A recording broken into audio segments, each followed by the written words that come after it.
సంక్రమణం సంక్రమణం సంస్కృత సంక్రమణం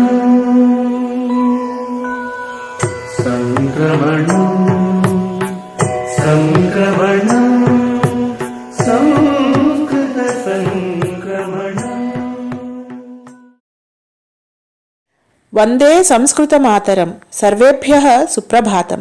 స్వస్తి శ్రీ శార్వరి మాఘశుక్లదశమ్యాः సోమవాసరస్య తదను ఏకవింశత్యుత్తరద్విసహస్రవర్షస్య ఫిబ్రవరి 22 दिनाङ्कस्य वार्तासु భవతాం సర్వేషాం హార్దం స్వాగతం.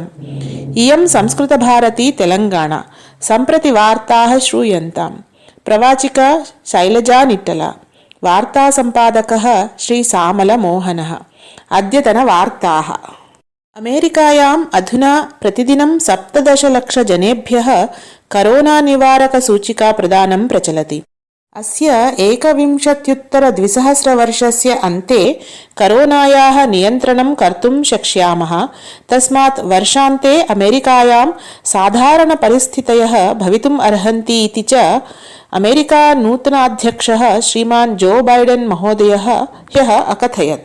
భారత ప్రధాని శ్రీమాన్ నరేంద్ర మోదీ మహోదయः అద్య పశ్చిమబెంగాల్ హుగ్లీ జనపదే నూతనతయా వినిర్మితస్య ప్రకల్పస్య నోపారాతः దక్షిణేశ్వర్ మధ్యే మెట్రో సేవానాం ఆరంభం కరిష్యతి.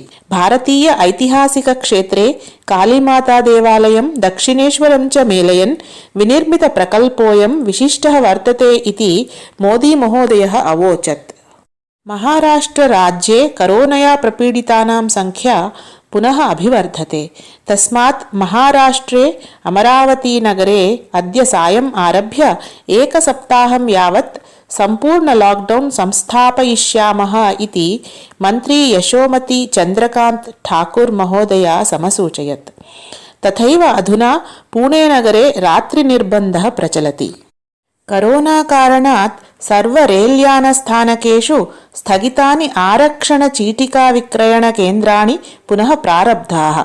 ఇతః పరం కరెంట్ ఆరక్షణ చీటికాः రైల్యానస్థానకం గత్వాపి ఆఫ్లైన్ మధ్యే ఏవ స్వీకర్తుం అవకాశः అస్తి ఇతి ह्यः దక్షిణమధ్య రైల్వే శాఖా ప్రాకటయత్.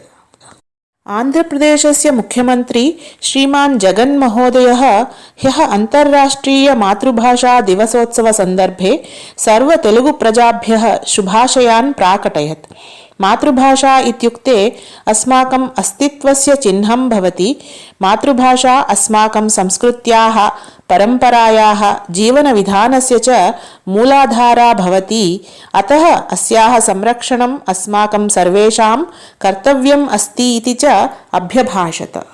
ఆంధ్రప్రదేశే విద్యమానేషు ఈఎస్ఐ సర్వ వైద్యాలయేషు ఈ ఔషధీ ఇవ ధన్వంతరీ నామ నూతన విధానం అస్య మాసస్య అంతిమ సప్తాహాభ్యంతరే ఆనేతుం ఆంధ్రప్రదేశస్య సర్వకారः ప్రయతతే. ఏతేన ఆంధ్రప్రదేశే విద్యమానాः 30 లక్షాధికాः కార్మికాः లాభాన్వితాः భవితుమర్హంతి ఇతి చ సమాచారः. తెలంగాణాయాం విద్యమానాः మహిళాः క్యాబ్ చాలకాः ఇవ ఉపాధ్యవకాశం ప్రాప్తుం మహిళాభివృద్ధి శిశు సంక్షేమ శాఖా సహకరోతి. తథైవ ఆసక్తి సహిత మహిళాభ్యः చాలన శిక్షణం దత్వా కార్యానక్రయణే అపి ఆర్థిక సాహాయం కర్తుం సంసిద్ధా అస్తి. ఏతదర్థం 18 వయస్కాः దశమకక్ష్యా ఉత్తీర్ణాः అస్య మాసస్య 28 దినాంకాభ్యంతరే అభ్యర్థనపత్రం పూరయితుం శక్ష్యంతి ఇతి చ సంసూచన. ఇతి వార్తాः. అద్యతనం సుభాషితం. ప్రియవాక్యప్రదానేన సర్వే తుష్యంతి జంతవః తస్మాత్ తదేవ వక్తవ్యం వచనే కాదరేద్రతా.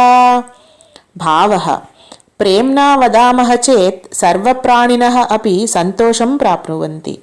అతః సర్వజనైః సహ సర్వదా అపి సత్యప్రియవచనైః సంభాషణం కుర్మః. వార్తాలాపే అపి దారిద్ర్యం కిమర్థం? అస్తు, శ్వప్రభాతే నూతనవార్తాభిः సహ పునర్మిలిష్యామः. తావత్పర్యంతం మంగళం భవతు. ధన్యవాదాः. సంస్కృతేన సంభాషణం కుర్మః, సంస్కృతస్య సంరక్షణం కుర్మః.